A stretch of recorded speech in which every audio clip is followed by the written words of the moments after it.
You are looking at Julian's pronunciation guide, where we look at how to pronounce better some of the most mispronounced words in the world, like this other curious word. But how do you say what you're looking for today?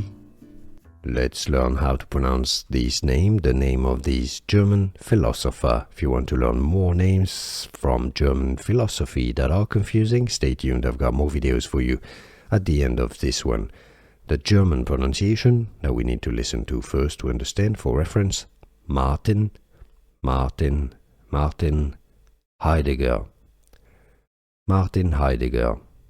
In English, therefore, the pronunciation is going to be quite similar. Martin Heidegger.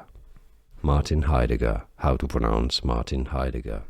Here are more videos on how to pronounce more confusing words and names too many mispronounced. Like this video if you found it useful. I appreciate your support. I'll see you soon and thanks for watching.